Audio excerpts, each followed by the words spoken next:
This is a tutorial video for Ear Buddies, sold in the UK, and I will have a link in the description on where you can get these and more instructions.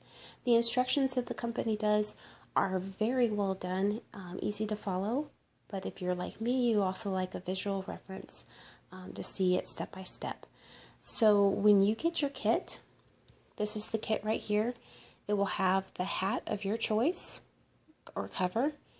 These are the actual ear splints. They're very tiny. That's not decoration. Those are the ear splints. And as you can see, they are bendable very easily, so you can mold them to the shape that they need to be. You also have the tapes that are included. Now the tapes that you see here, the 2 small and the 1 long, are for a newborn. I have an older baby who's 3 months old, so I did purchase extra tape, the biggest that they had. This tape is most commonly used on the outer area of the ear, the final part where you adhere the ear to the head to keep everything into place, but you can also cut these down to size if you need more of the small or the long tape as well. I also have the barrier cream here. This is for any skin-to-skin contact to make sure that when the baby sweats or if there is any moisture at all in humid climate, that there is no rash risk there, if at all possible. So that will protect the skin. You also have a nice instruction booklet here. And inside are detailed instructions as well as you can find online. This is my Gallant Knight right here. And as you can see, this is the ear that I'm concerned with.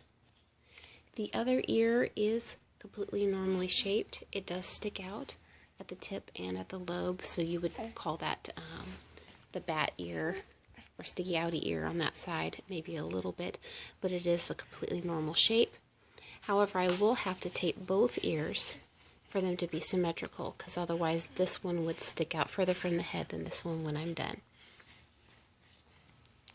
Hey, sweetheart. So the different parts of the ear. Hi. I am sorry I woke you up. You want your binky? Hold your little dear. There you go.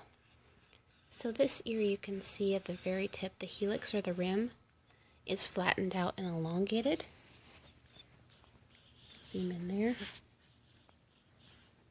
So this will be folded back down slowly by the ear splint to make it the same shape as his other ear, so he has symmetry.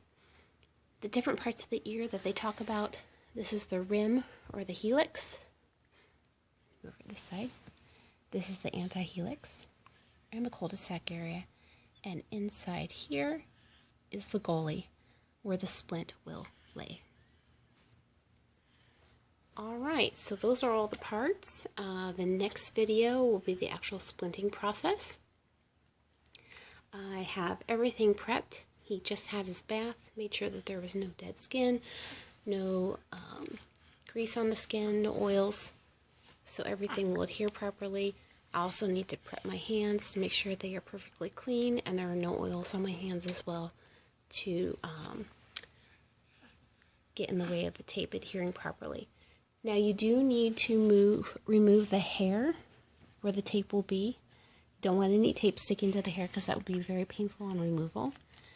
You do not need to shave all the way around the ear unless you're unsure of where the tape is going to lie and you just want to be extra careful to do that. I would recommend laying out the tape first to see where it's going to lie according to the instructions, and shave in those areas only, giving yourself plenty of room still, but shaving only where necessary. And please be very careful when you do shave. Also, use a little bit of light tape, like Scotch tape, to go over the areas that you shave to make sure there are no little hairs left behind, because that will also get in the way of the stickiness of the tape. Hey, baby boy. You got that deer, didn't you? Alright, stay tuned for the next video.